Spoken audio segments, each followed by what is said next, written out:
In the world of sports, your performance is everything. So what happens when our minds end up impacting our performance? Welcome, ladies and gentlemen, to the Mindful Sports Podcast. Welcome, everyone, to another episode of Mindful Sports. I want to thank everybody for being here today and apologize right off the bat. The voice might be a little raspy as I'm dealing with some allergies. But I wanted to talk today about three different terms, two that you have probably heard of, and one that might be new to you. These terms would be mastery, bestism, and perfectionism. Now, mastery and perfectionism, I'm sure everyone has already heard of. Bestism might be the one that you're a little bit unsure about. Well, see, recently I was studying about mastery in school, and it got me thinking about the differences between perfectionism and mastery.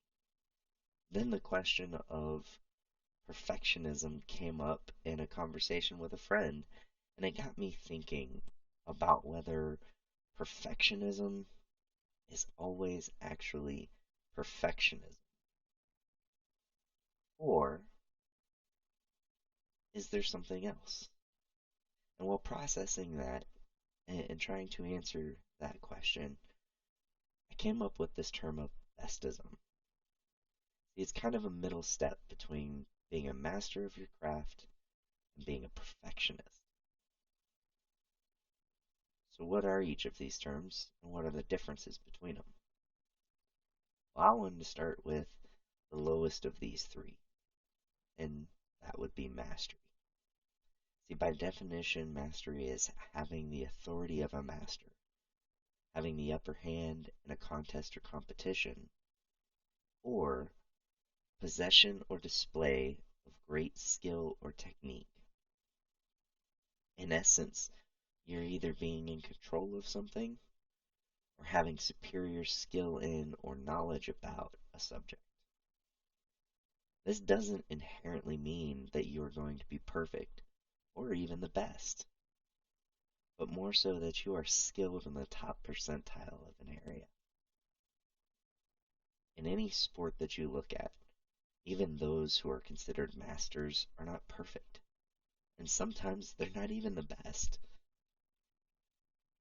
We talk about the mastery of athletes like Tom Brady as an NFL quarterback. Yet we have multiple different quarterbacks that we compare him to. And some of these quarterbacks are better in different components of that position than he is. And yet Tom Brady is resoundingly considered the GOAT. He is the greatest of all time at that position, despite the fact that we have several quarterbacks who we do compare him to. So how does that work? Well, that kind of brings us to my term of bestism. You see, it's not only being a master in a skill or knowledge base, but striving to not let anyone be better than you. For me, a key story that came to my mind about this was from former NBA athlete Jason Williams. Now, if you're not familiar with this story, Jason was preparing for a game against the late Kobe Bryant and Shaquille O'Neal Lakers. It was 3 a.m. when he came to the gym, and Kobe Bryant was already in there when he arrived. An hour and a half later, Jason finished what he was doing and sat down, and Kobe was still going. Intrigued, Jason continued to watch him for another half hour before finally deciding to leave. And Kobe was still going. After their game that night, Jason went up to Kobe and asked him why he was in the gym so long. Kobe's reply sums up bestism in a perfect way. He told Jason that it was Because I saw you come in. I wanted you to know that it doesn't matter how hard you work, I'm willing to work harder than you. You inspire me to be better. And that right there really kind of sums up what bestism is. Kobe wasn't striving for perfection, but he was striving to be better than everyone around him. Because no matter how hard they worked, he was going to work harder. And so I want to take a quick little break, and then when we come back, we'll wrap up talking about bestism and then go into perfectionism. Welcome back, everybody. I wanted to finish up where we left off. We were talking about bestism. We've gone over mastery and how this wasn't necessarily being the best or being perfect, it's simply being in the top percentile. And then we talked about bestism and Kobe's comments of, I wanted to be better than you. I'm willing to work harder than you. And this really is the core essence of bestism. Bestism, somebody who is striving to be the best, is not striving to be perfect. They're going to make mistakes still.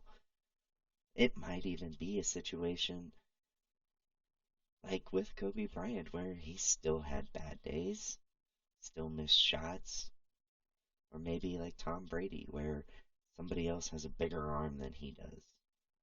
Or maybe somebody's better at reading a defense than he is.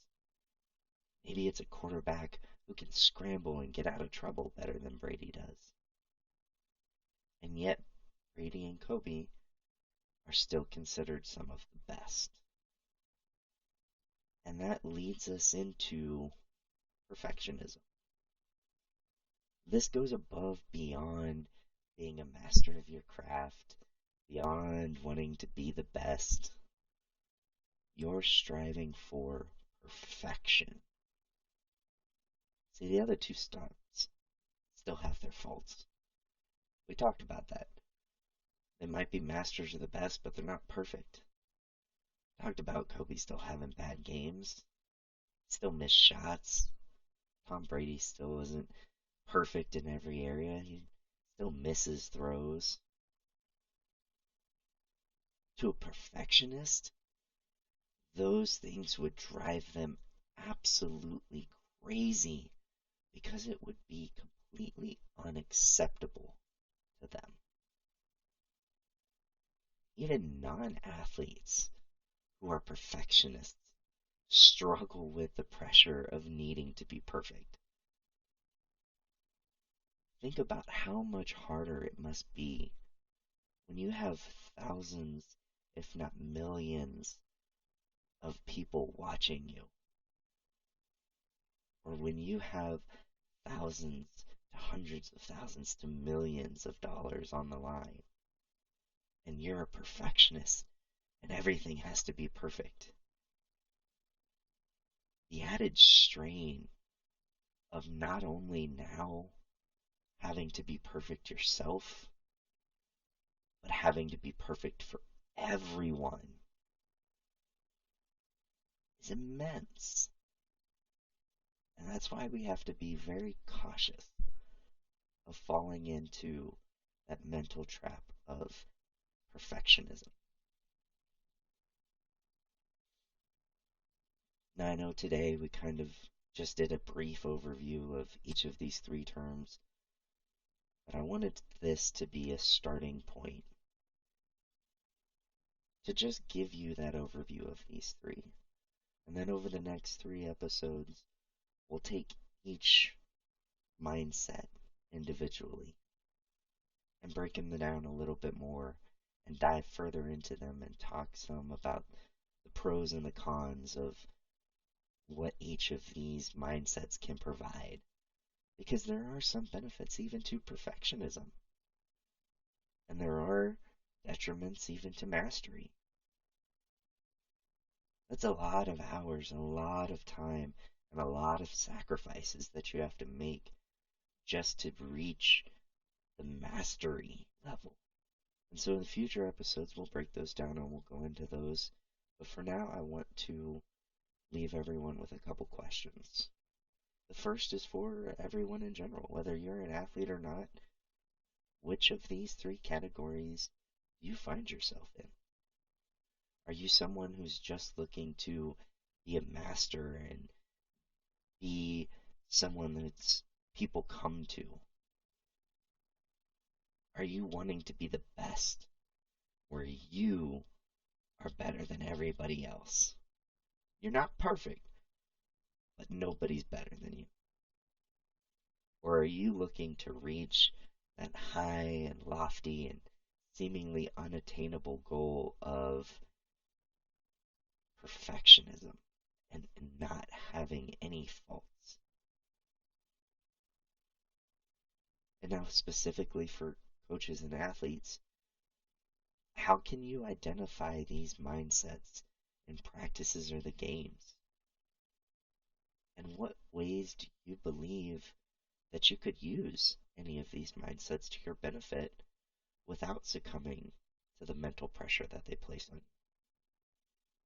Because, like I said, there are benefits to being a perfectionist, and there are a lot of added pressures to trying to be a master of something than to simply just want to be good at something.